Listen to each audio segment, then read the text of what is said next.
Primeiro livro dos Reis, capítulo 17. Aleluia. Vamos ler o texto?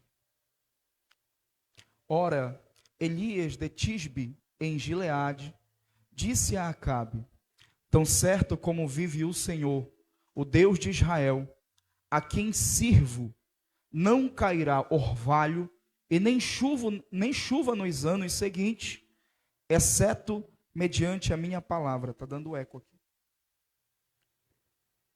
Coloca para mim o verso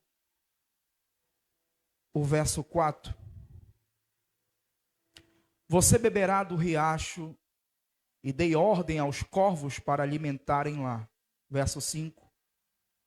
Ele fez o que o Senhor lhe tinha dito. Foi para o riacho de Queride, o leste do Jordão, e ali ficou. Até aqui. Soberano Deus e eterno Pai, te apresento a minha vida, Senhor, nesta noite. Fala com os irmãos através da tua palavra, Senhor. Pois quem tem poder, a tua palavra, não é o pregador. Usa minha vida como instrumento, fala com os irmãos, assim como o Senhor falou comigo primeiro. Que o teu nome venha a ser glorificado esta noite. É que eu te peço e te agradeço, em nome do Senhor Jesus. Amém e amém. E graças a Deus. Meus irmãos, livro dos Reis vai relatar sobre a história dos reis de Israel. Nós vamos ver um povo rebelde, um povo que oscila muito na sua fé com Deus. Podemos perceber que após a morte de Josué, não tem um sucessor que pudesse liderar e conduzir aquele povo. Josué andou lado a lado com Moisés e se preparou e se capacitou, e foi o homem a qual Deus escolheu, Josué, para conduzir aquele povo. E após a morte de Josué, ele faz uma cronologia, ele faz uma retrospectiva de tudo aquilo que Deus havia feito com o povo, de todas as suas promessas, desde Gênesis capítulo 12, na vida de Abraão. E ele faz essa retrospectiva, ele deixa exortações, ele deixa diretrizes, ele deixa ensinamentos, e ele exorta o povo, tanto que ele vai dizer: olha, eu não sei vocês, se vocês quiserem servir os amorreus, os gibazeus, os fariseus, se vocês quiserem servir todos esses deuses, vocês podem ficar à vontade para servir. Só que eu e a minha casa serviremos ao Senhor. Ele deixa claramente a quem ele serve, a quem ele serviu, continua servindo e vai morrer servindo esse único Deus, o Senhor dos Exércitos. O povo então promete: não, nós vamos continuar servindo a Deus. Só que nós vamos ver que a fala do povo era uma fala falsa. Porque quando entra o período dos juízes, onde é um período de apostasia a todo momento, uma inconstância espiritual que o povo vive, que nós vamos ver a todo tempo, aonde o povo desobedece, aonde o povo a todo momento vira as costas para o Senhor, adorando a outros deuses. E o que o Senhor faz? Entrega ele na mão dos inimigos. E quando o negócio estreita, o negócio aperta, eles clamam ao Senhor, eles lembram de Deus, e Deus atende, levanta um juiz que liberta aquele povo do juízo dos inimigos. Só que nós vamos ver que isso é recorrente, é a todo momento. O povo se volta para Deus, depois vira as costas novamente. É sempre assim. Quando as coisas apertam, eles lembram do Senhor, eles voltam para Deus.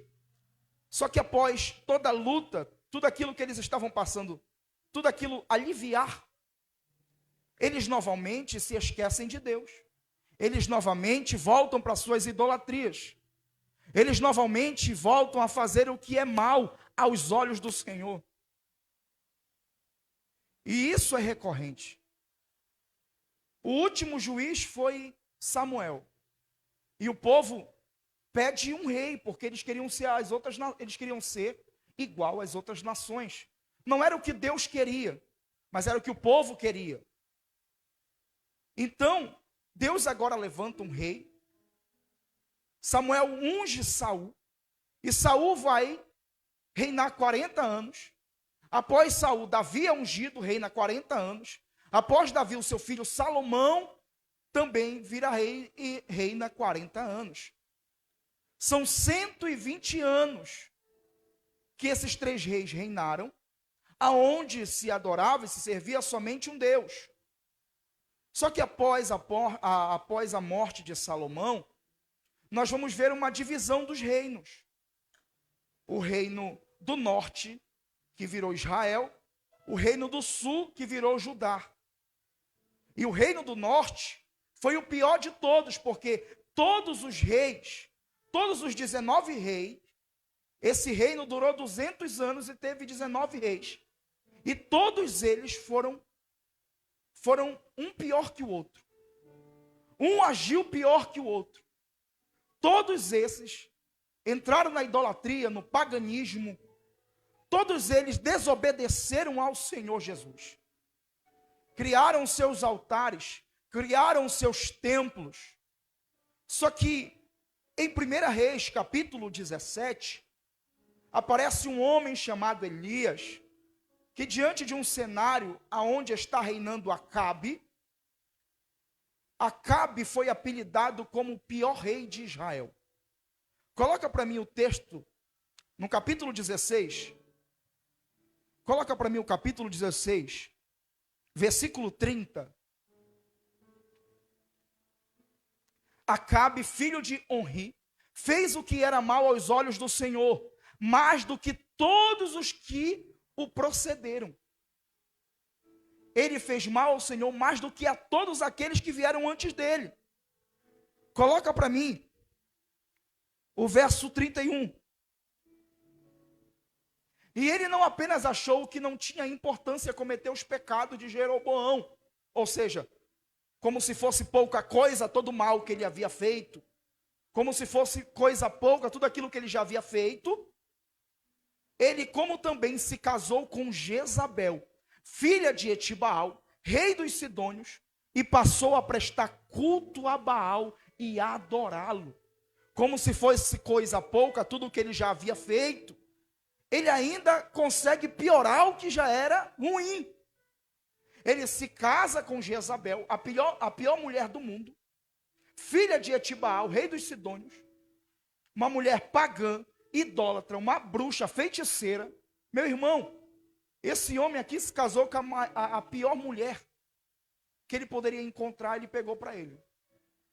Eu acho que ele um certo dia acordou, deixa eu ver a pior mulher que eu posso me casar. E ele foi nela. E esse casamento aqui era uma jogada política, né? Essa mulher aqui foi uma grande influência na vida deste homem. Porque ela trouxe um altar a Baal para dentro do palácio, para dentro do reino. Um altar que eles prestavam culto a Baal. E começaram a adorar a Baal dentro do palácio, dentro de Israel. Dentro de Israel, a idolatria estava sendo feita, prestada culto a Baal. Eles adoravam a Baal porque Baal mandava chuva. Baal, eles plantavam, eles colhiam, e eles davam glória a Baal, porque Baal era o Deus da fertilização. Então, a glória que era para ser dada a Deus, estava sendo dada a esse Deus estranho.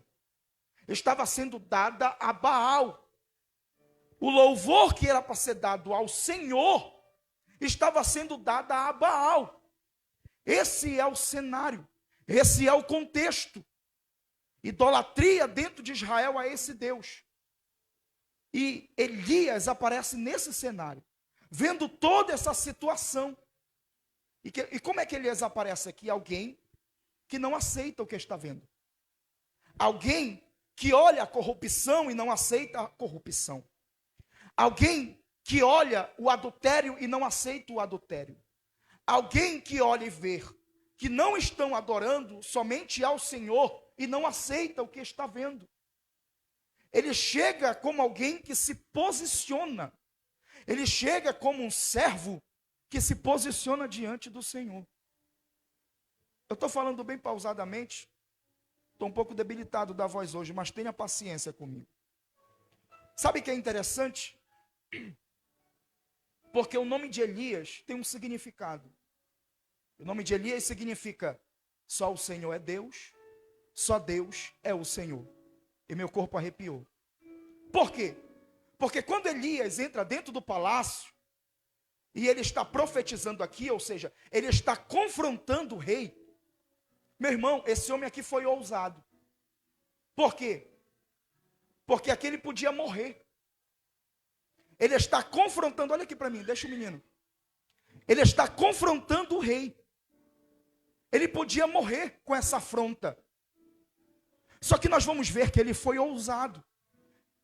E ao entrar no palácio, Elias, só de entrar no palácio, ele está declarando: só o Senhor é Deus. Só Deus é o Senhor. Era Elias dizendo assim: esse Deus aí que vocês adorando não é Deus. Esse Deus que vocês estão aí dando louvor não é Deus de verdade. Mas o Senhor é Deus e só Deus é o Senhor. Ao entrar dentro do palácio, ele afronta, ele confronta o rei Acabe. E o texto vai dizer que ele é Elias ou Tisbita.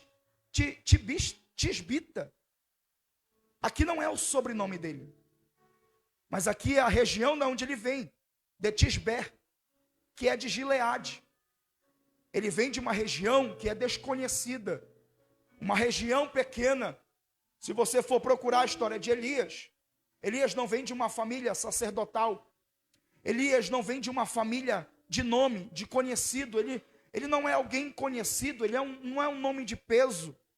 Ele aparece nesse cenário, sendo alguém pequeno, alguém desconhecido, mas com uma missão, de se posicionar diante de um reino que estava vivendo uma idolatria, diante de um reino que estava vivendo uma apostasia.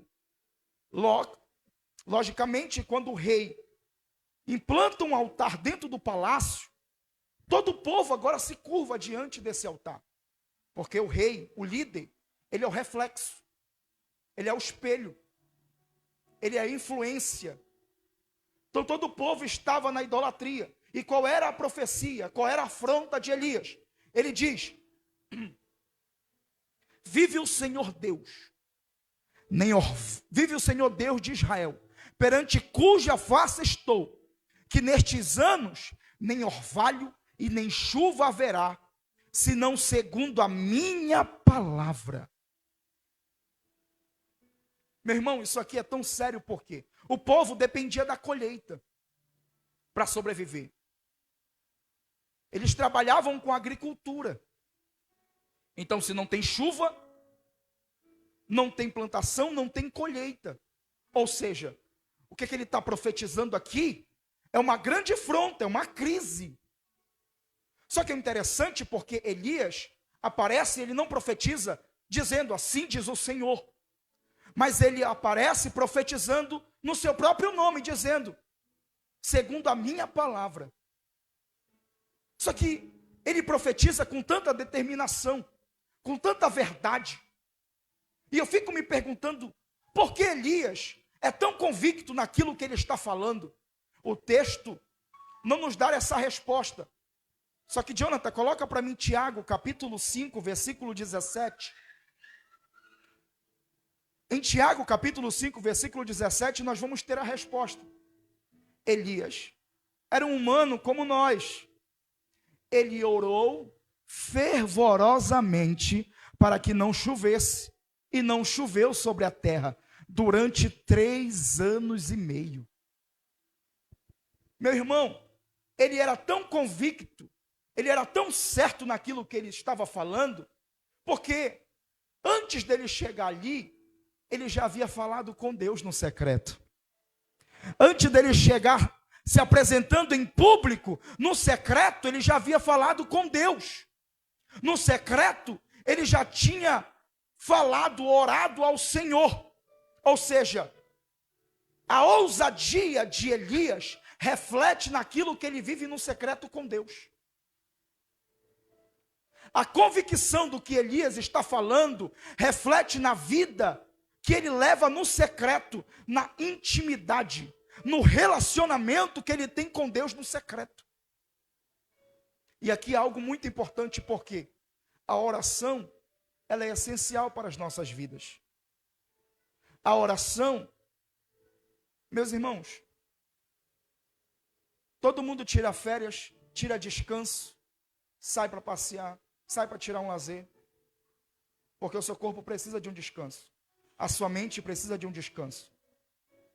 Só que há uma coisa que você não pode tirar férias: a sua vida espiritual não tira férias. Você não tira férias da oração, você não tira férias do seu tempo de leitura bíblica, você não tira férias da sua comunhão com Deus. Não, espera aí que esse mês de dezembro, Senhor, eu estou de férias contigo, tá? Eu não quero saber de orar, eu não quero saber de ler a Bíblia, eu não quero saber de ter comunhão contigo. Esse mês eu quero só aproveitar, descansar. Vai. Porque o inimigo de nossas almas, ele não tira férias. Ele não descansa. Ele está todo o tempo ao nosso derredor, bramando como um leão para nos tragar. Então, você como crente não deve tirar férias espiritual. Você não pode deixar de ter uma vida ativa de oração com Deus. Você quer ser um crente ousado? Você quer ser um crente usado na mão de Deus? Você quer ter um crente que tem discernimento? Você quer ser um crente que Deus usa?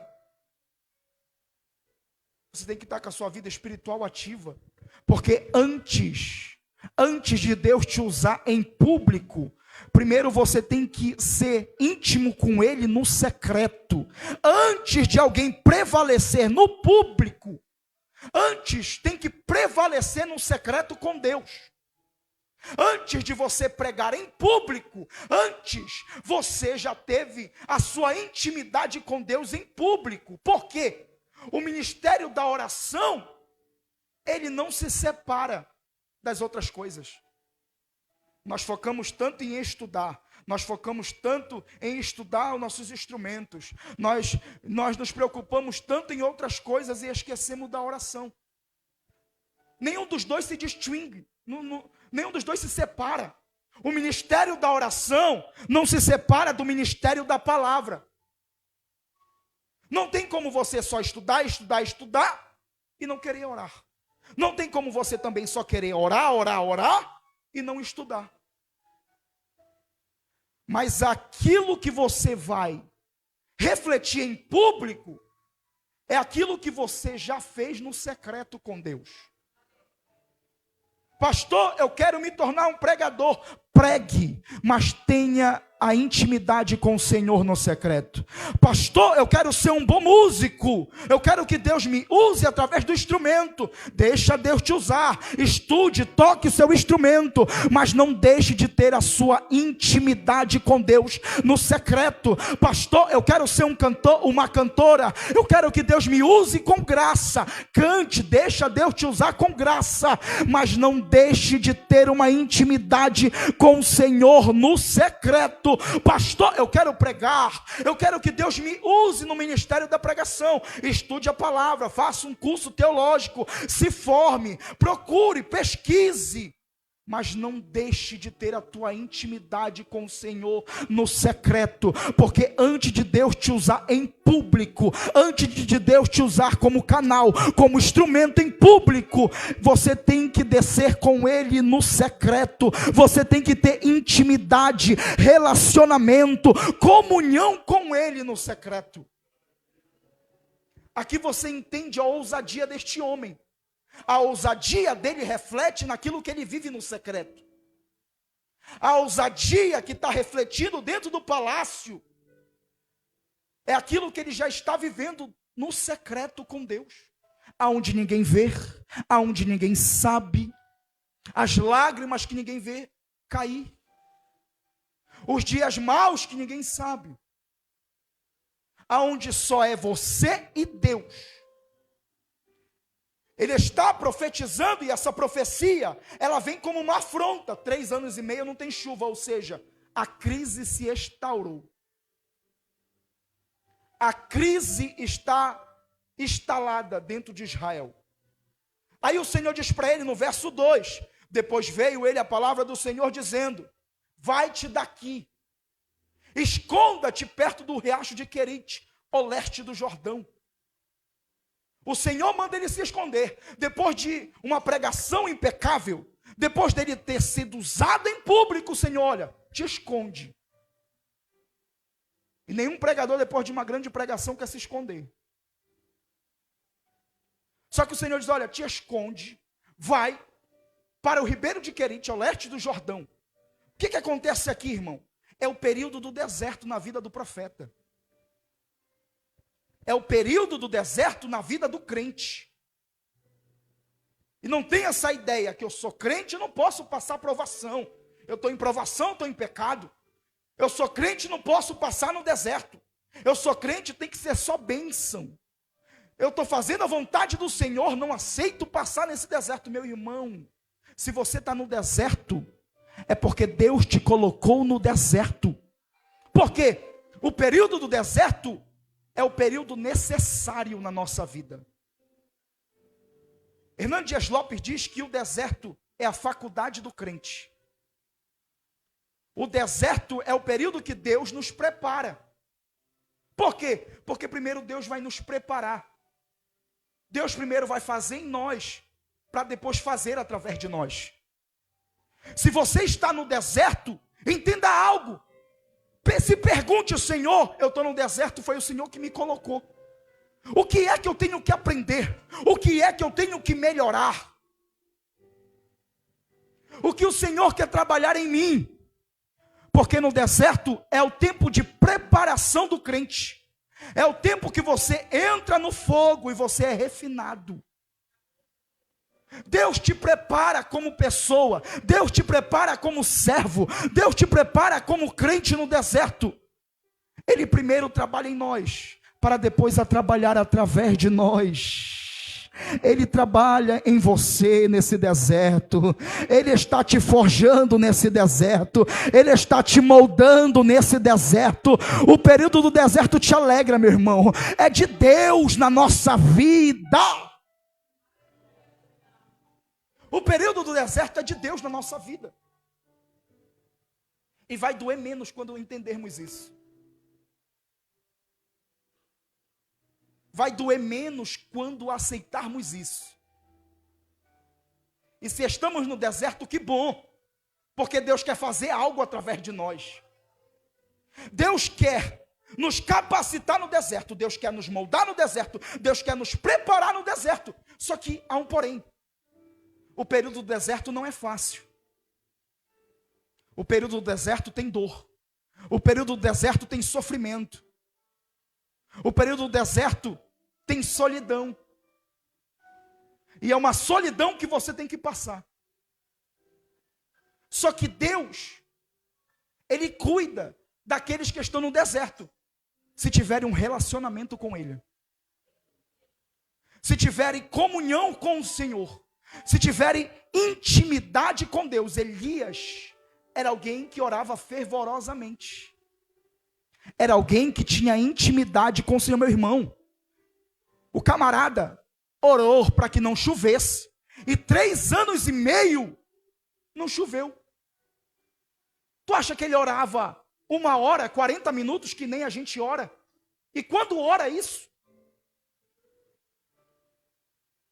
Tu acha...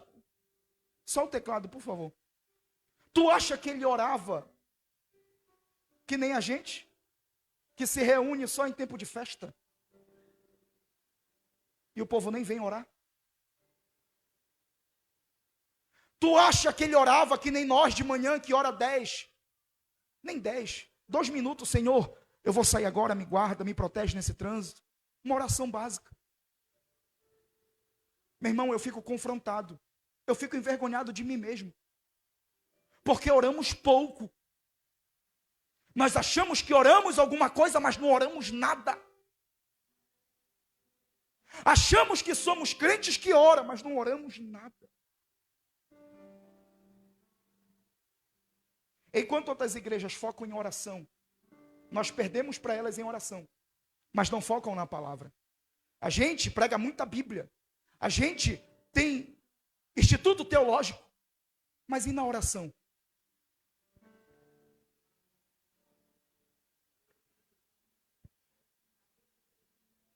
Por que estamos perdendo na oração? Por que estamos sendo tão falhos na oração? Por que nós não temos o desejo de orar? Porque não é mais que nem antigamente, que dobrávamos os nossos joelhos e começava a orar, e descia uma glória, e era línguas estranhas, e era milagres, era cura.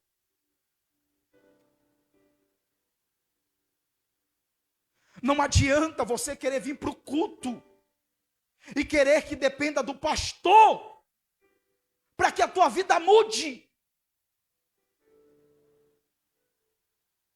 Sendo que para viver provisão de Deus no deserto depende de nós, o nosso relacionamento, a nossa intimidade com Ele. Não é vindo num culto de terça, porque aqui parece que só tem terça e domingo o culto. E quem vem só terça e domingo não é membro, é apenas visitante. Porque nos outros dias, oração, propósito de oração, eventos de outros departamentos, a igreja some. Quer dizer que só é um corpo terça e domingo. E os outros dias, cadê o corpo? Cadê os outros membros? Chega na sexta-feira, está faltando um braço do corpo, está faltando uma perna do corpo.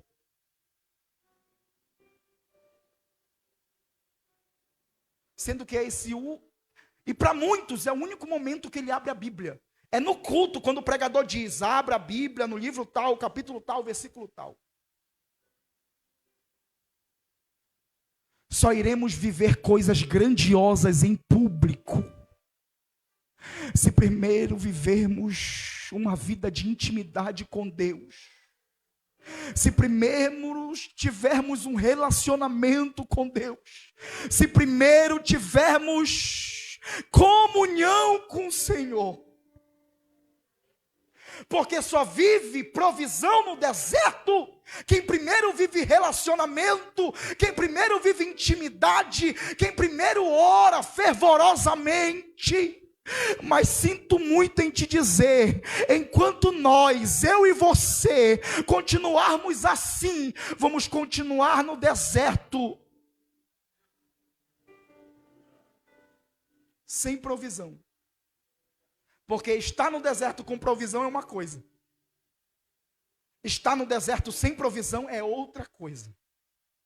Estar no deserto tendo Deus no controle é uma coisa. Estar no deserto sem Deus é outra coisa. E só vive o cuidado de Deus no deserto quem tem relacionamento, quem tem intimidade, quem tem comunhão com o Senhor. Olha só, o verso 5. O Senhor ordenou, verso 4. Você beberá do riacho, e dei ordem aos corvos para alimentarem lá. Verso 5. Ele fez o que o Senhor lhe tinha dito. Foi para o riacho de Querite, a leste do Jordão, e ali ficou. Verso 6. E os corvos, se tu não dá glória agora, irmão, dá um glória bem alto para sair esse sono aí.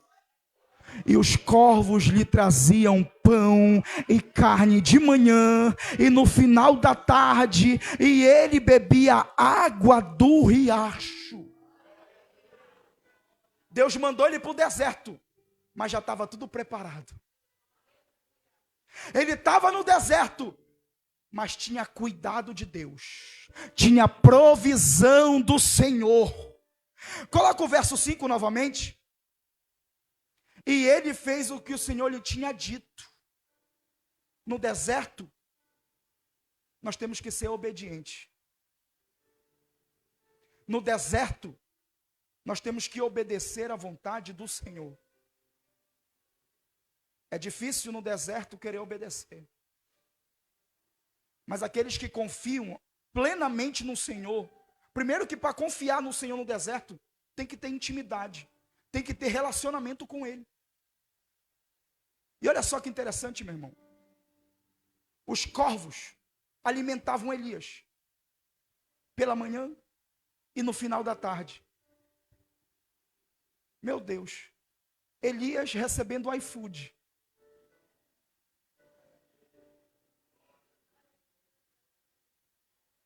Isso aqui, irmão, não foi um dia.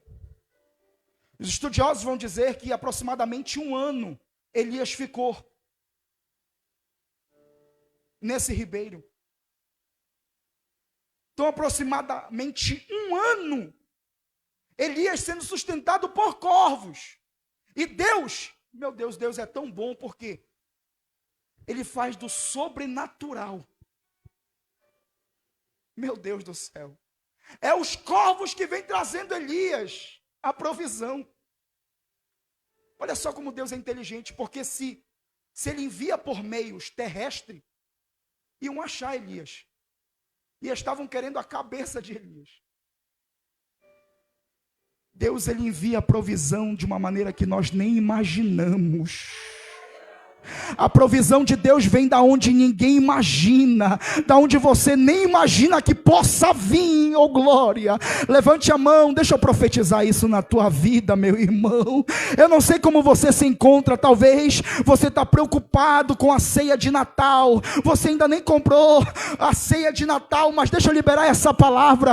Se você tem fé e acredita em Deus, a provisão vem da onde você menos imaginar, a provisão vem da onde você menos imaginar.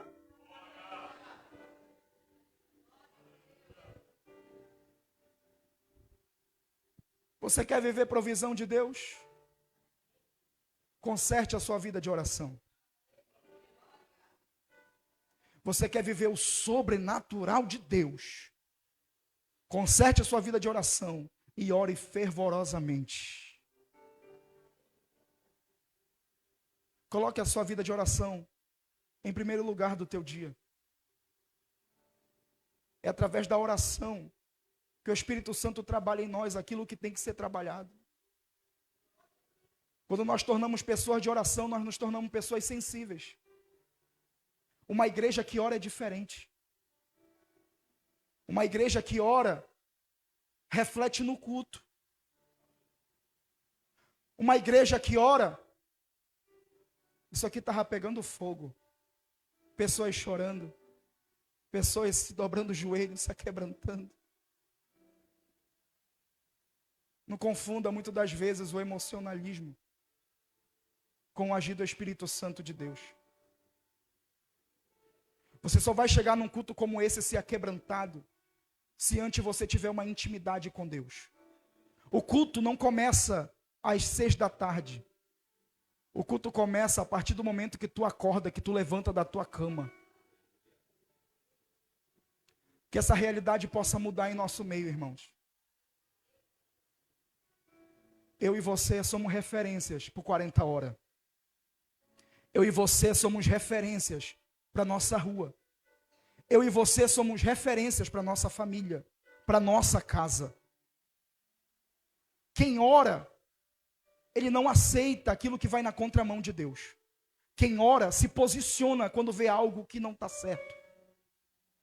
Quem ora não aceita ver idolatria dentro da casa dele.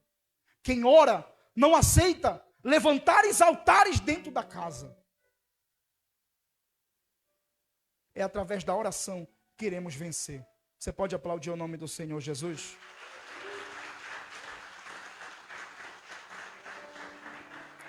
Louvado seja Deus. Pode encerrar a live aqui, Jonathan, por favor. Meus irmãos, dia 25, quarta-feira,